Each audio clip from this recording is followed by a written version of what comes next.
Hey guys, welcome to Bharti Yoga. I'm Bharti.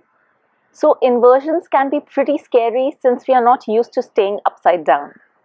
However, apart from just looking cool, they also have a lot of other benefits like improving immunity, improving blood circulation, and lowering the heart rate. So, today I'll teach you 5 easy inversions which you can practice to work your way towards more advanced stuff. So hop onto your mat and let's get going.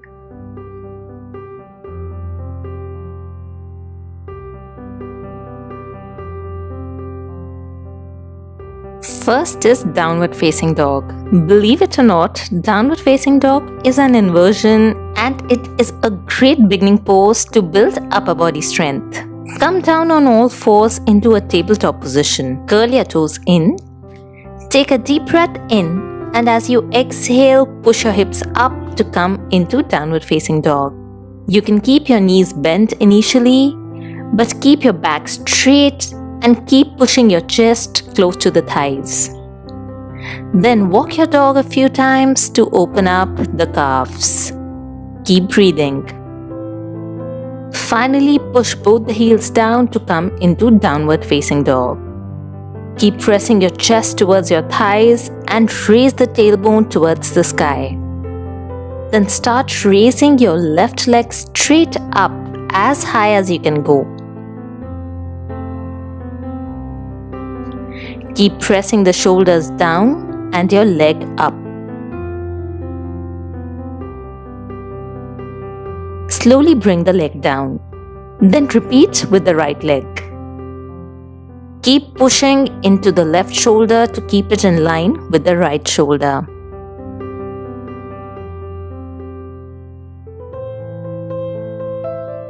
Come down and rest in child's pose. You can do this 3 to 5 times. Second is dolphin pose. Come back to tabletop position and this time drop your elbows to the ground so that they are below your shoulders. Curl your toes in. Take a deep breath in and as you exhale, push your body up to come into dolphin pose. Engage your core and keep your neck relaxed and in line with your back. Now start walking your feet in. Make sure your shoulders stay stacked over your elbows. Take a few breaths here. Then lift your left foot and take it up as high as you can. Slowly bring it back. Then lift your right foot and raise it up. Keep your core tight and keep looking between your elbows. Come down and relax in child's pose. This is great for building shoulder strength and working on those triceps. You can do up to 3 sets as you gain stamina. Third is a wall T-stand for handstand preparation. Sit leg distance away from a wall so that your feet are flat on the wall. Mark where your hips are with your hands and then turn around to come onto all fours so that your hands stay at the same point. Keep your feet close to the wall and come into downward facing dog. From here, take one foot up to the wall at your hip height. Then as you shift your weight forward to your arms, take the second foot up and place it next to the first foot. Keep pressing your hands firmly into the ground and your shoulders away from the ears. Here, initially, you can keep your knees bent as you become comfortable holding your weight on your arms.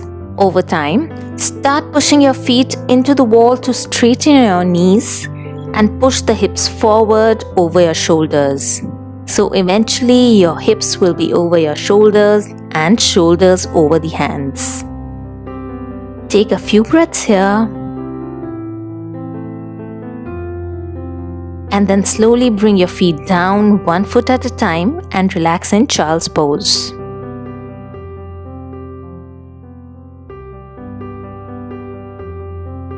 Fourth is Sarvang Asana or the shoulder stand.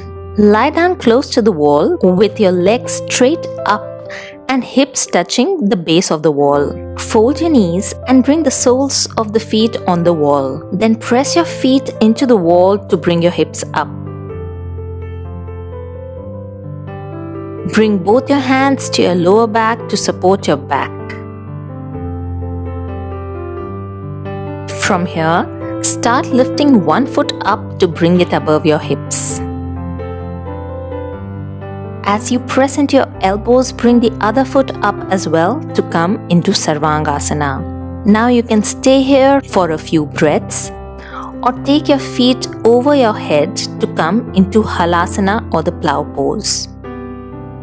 Keep breathing. Slowly come back to shoulder stand and bring your feet to the wall. Bring your hips down and relax. You can practice the shoulder stand close to the wall initially, and over time you can practice it without the wall. Finally, we'll work on the headstand. Sit on your knees about a couple of feet away from the wall. I like keeping some extra padding like a folded mat for my headstands. Interlace your fingers and tuck your last pinky in towards your palms so that it doesn't get squished. Then place your arms on the mat with your hands around 6 inches away from the wall. Keep your elbows tucked in, shoulder distance apart. Then, maintaining this frame, place the crown of your head between your hands and your head on the ground. Curl your toes in and push your hips up. Keep pushing your elbows into the ground and walk your feet in as close as possible. Maintain the strong frame of your arms so that your neck doesn't get strained. Once your hips are stacked over your head, you can try lifting one foot off the ground, keeping your knees tucked in close to your chest. Then bring the foot down and try lifting the other foot. You can keep practicing this till you feel that you can lift both your feet off the ground without jumping or jerking and stay in the inverted position. Once you're here, in the beginning you can take both the feet up and touch the toes on the wall. Then take one foot up at a time, taking support of the wall. Once you have become comfortable in staying upside down, you should start working on your balance and core strength so you do not need the wall. It is better to stay in the crouched position with knees tucked in and balancing the weight on the arms and head than going all the way up taking the wall support. Slowly bring your legs down and relax in child's pose for some time. Take your time in staying in child's pose and then maybe shavasana, as you might get a blood rush after doing so many inversions. Also stretch out your shoulders and triceps post this practice so that they do not get sore tomorrow. I hope you enjoyed this video and will keep practicing. I'll see you soon. Bye-bye.